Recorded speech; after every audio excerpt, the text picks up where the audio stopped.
안녕하세요. 러브 SOS 365 여러분. 오늘은 정말 중요한 얘기를 해보려고 합니다. 제목부터 확 끌리죠?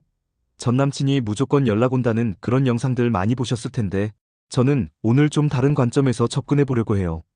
먼저 결론부터 말씀드릴게요. 전 남친 연락 오게 하는 진짜 방법은 연락 안 오게 하는 거예요. 역설적이죠?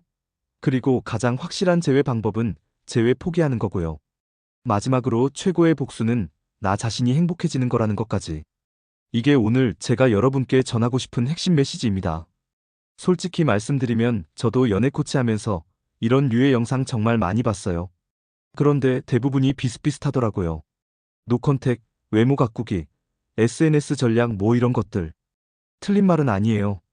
근데 문제는 이런 방법들이 결국 상대방을 조종하려는 마음에서 나온다는 거죠. 여러분, 생각해보세요. 내가 누군가를 조종해서 얻은 사랑이 진짜 사랑일까요? 그건 마치 가짜 명품백 들고 다니면서 진짜인 척 하는 것과 똑같아요. 겉보기엔 그럴듯해 보이지만 언젠간 들통나게 되어 있거든요. 제가 상담하면서 만난 한 분이 있어요. 20살 초반의 대학생이었는데 남자친구가 바람피워서 헤어졌다고 하더라고요. 그래서 복수하고 싶다고, 걔가 후회하게 만들고 싶다고 상담을 요청하셨어요. 저는 그분께 물어봤어요. 정말 그 사람이 돌아온다면 다시 사귈 건가요? 그분이 한참 생각하더니 이렇게 답하시더라고요. 사실 돌아와도 믿을 수 없을 것 같다고. 그럼 왜 연락 오게 하고 싶냐고 물으니까 그냥 내가 버린 여자가 아니라는 걸 증명하고 싶다고 하시더라고요. 이게 바로 핵심이에요. 우리가 전 남친한테 연락받고 싶어 하는 진짜 이유는 사랑이 아니라 자존심인 경우가 많아요. 그런데 잠깐, 여기서 중요한 얘기를 하나 더 해드릴게요. 남자들의 심리에 대해서요. 남자들은 여자들이 생각하는 것보다 훨씬 단순해요. 복잡한 심리전보다는 직관적으로 판단하는 경우가 많거든요. 그래서 여자분들이 온갖 의미 부여하고 해석하고 그러는데 남자는 그냥 단순하게 생각하고 있을 가능성이 높아요. 예를 들어볼게요. 전 남친이 인스타 스토리에 슬픈 노래 올렸다고 쳐요. 여자들은 이걸 보고 나한테 보내는 신호인가 싶어서 밤새 분석하잖아요. 근데 남자는 그냥 그 노래가 좋아서 올린 걸 수도 있어요. 아니면 다른 여자 때문에 슬픈 걸 수도 있고요. 이렇게 오버싱킹하면서 스스로를 괴롭히는 게 제일 문제예요.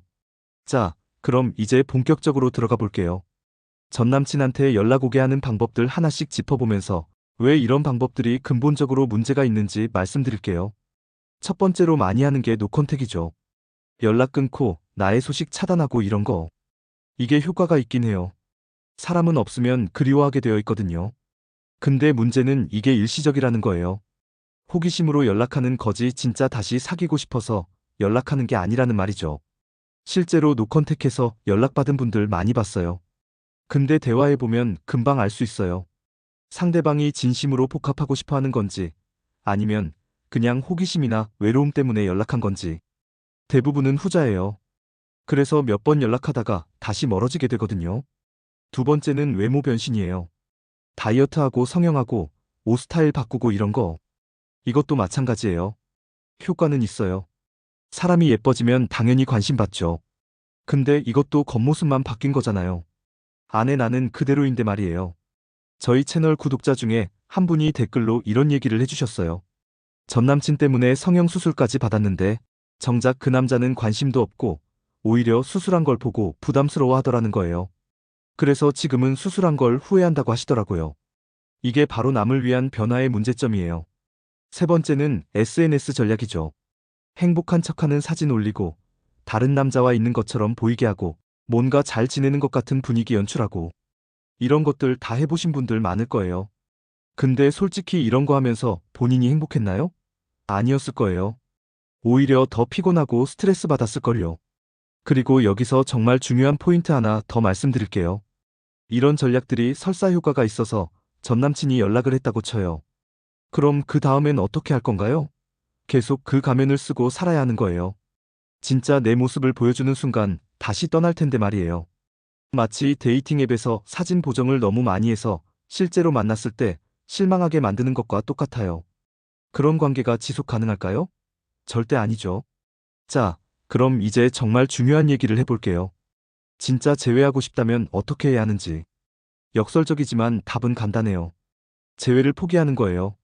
상대방을 붙잡으려는 마음을 완전히 내려놓는 거죠.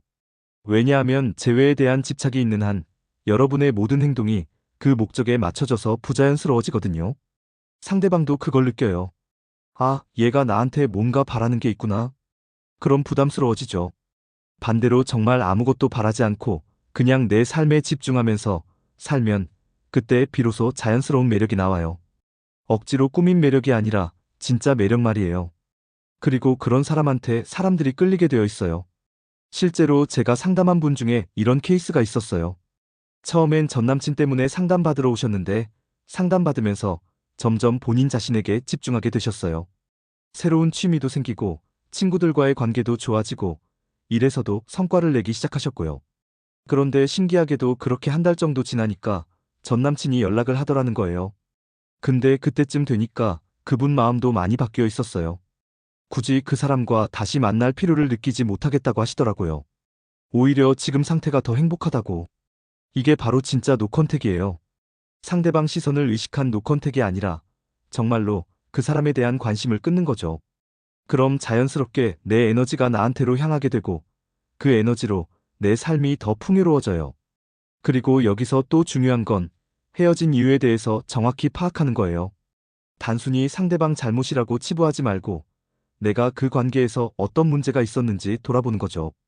그래야 똑같은 실수를 반복하지 않아요. 보통 연애가 끝나는 이유들을 보면 몇 가지 패턴이 있어요.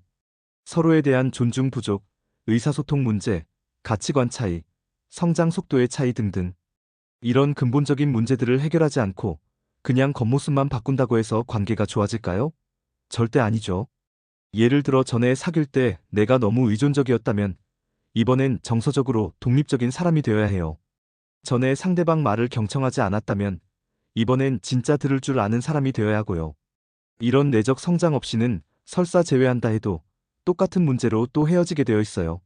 자, 그럼 이제 구체적으로 어떻게 해야 하는지 말씀드릴게요.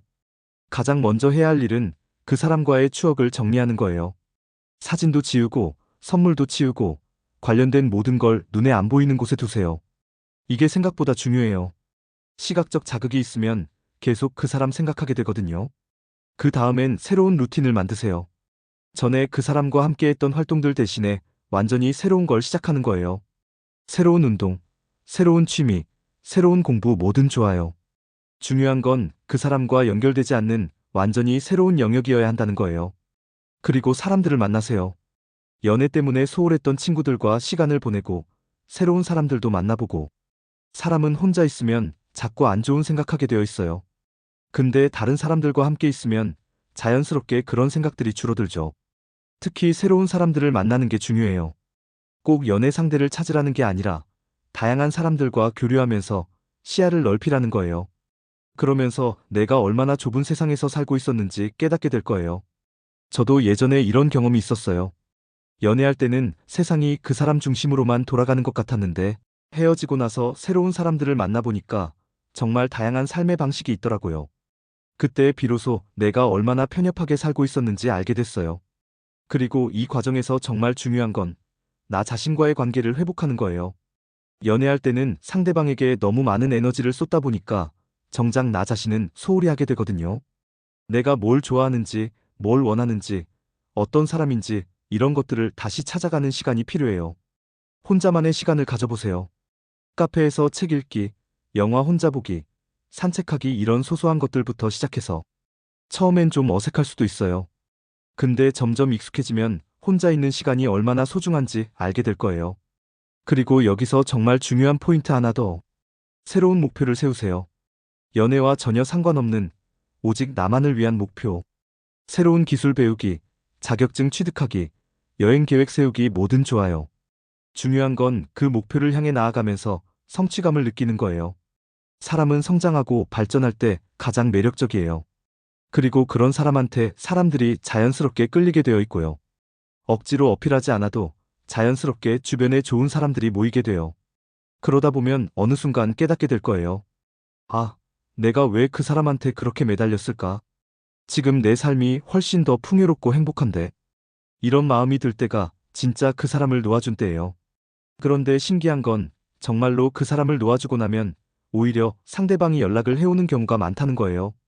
왜냐하면 그때의 내가 가장 자연스럽고 매력적이거든요. 억지로 꾸민 매력이 아니라 진짜 내면에서 우러나오는 매력. 하지만 그때쯤 되면 여러분 마음도 많이 바뀌어 있을 거예요. 굳이 그 사람과 다시 시작할 필요를 느끼지 못할 수도 있고, 아니면 정말 새로운 마음으로 다시 시작할 수도 있고, 어떤 선택을 하든 그때의 선택이 훨씬 더 현명할 거예요. 왜냐하면 그때는 절망적이거나 집착적인 마음이 아니라 진정으로 상대방을 사랑하는 마음에서 나온 선택이거든요. 그리고 그런 관계가 진짜 건강한 관계예요. 마지막으로 정말 중요한 얘기 하나 더 해드릴게요. 복수에 대해서요. 많은 분들이 전 남친한테 복수하고 싶어 해요. 나를 버린 걸 후회하게 만들고 싶다고. 근데 최고의 복수가 뭔지 아세요? 내가 행복해지는 거예요. 상대방이 나를 떠난 이유가 뭐든 내가 행복하게 사는 게 가장 확실한 복수거든요. 내가 불행하게 살면서 상대방 탓하고 원망하는 건 결국 상대방이 아니라 나 자신을 괴롭히는 거예요. 그러면 상대방은 편안하게 살고 나만 고통받는 거죠. 반대로 내가 정말 행복하게 살면 그게 상대방한테는 가장 큰 충격이에요. 아, 내가 없어도 저렇게 잘 살 수 있구나. 어쩌면 내가 놓친 게 아닐까? 이런 생각을 하게 만드는 거죠. 그런데 정말 웃긴 건 그렇게 행복하게 살다 보면 복수 같은 건 더 이상 중요하지 않아진다는 거예요. 왜냐하면 내 삶 자체가 너무 소중하고 의미 있어지거든요. 다른 사람 때문에 내 감정을 낭비하고 싶지 않아져요. 자, 이제 정리해 볼게요. 전 남친한테 연락 오게 하는 진짜 방법은 연락 안 오게 하는 거라고 했죠. 정확히는 연락이 와도 안 와도 상관없는 사람이 되는 거예요. 그럴 때 역설적으로 연락이 올 확률이 가장 높아져요. 그리고 가장 확실한 제외 방법은 제외를 포기하는 거라고 했죠. 상대방에 대한 집착을 완전히 내려놓고 나 자신의 삶에 집중할 때, 그때 비로소 건강한 관계가 가능해져요. 마지막으로 최고의 복수는 내가 행복해지는 거라고 했고요. 다른 사람 때문에 내 인생을 망치지 말고 오히려 그 경험을 발판 삼아서 더 나은 사람이 되는 거예요. 솔직히 말씀드리면 이런 과정이 쉽지는 않을 거예요. 처음엔 힘들고 외롭고 그럴 수도 있어요. 근데 그 시간을 버텨내면 정말로 새로운 내가 될 수 있어요. 그리고 그 새로운 내가 만날 새로운 사람들, 새로운 기회들이 여러분을 기다리고 있을 거예요. 연애는 인생의 전부가 아니에요. 중요한 부분이긴 하지만 그게 다가 아니거든요. 여러분에게는 연애 말고도 할 수 있는 일이 정말 많아요. 그런 것들을 찾아가면서 삶의 폭을 넓혀가시길 바라요. 그리고 언젠가 정말 좋은 사람을 만나게 될 때, 그때는 과거의 아픈 경험들이 모두 의미 있는 배움이었다는 걸 깨닫게 될 거예요. 그런 날이 빨리 오기를 진심으로 바라겠습니다. 오늘 영상이 도움이 되셨다면 좋아요 눌러주시고 구독과 알림 설정도 부탁드려요. 그리고 댓글로 여러분의 생각이나 경험을 나눠주세요. 어떤 방법으로 힘든 시간을 극복하셨는지, 어떤 변화가 있었는지 정말 궁금해요. 여러분의 이야기가 다른 분들에게도 큰 힘이 될 거거든요. 다음 영상에서 또 만나요.